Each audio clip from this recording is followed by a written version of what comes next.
Раз в несколько лет неработающие пенсионеры могут получить компенсацию за проезд к месту отдыха и обратно. Какие виды транспорта оплачиваются и есть ли исключения?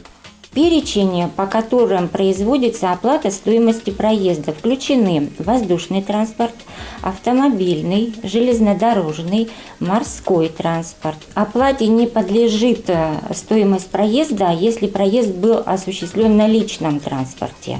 И оплате не подлежат проездные документы, если отдых был осуществлен за пределами Российской Федерации.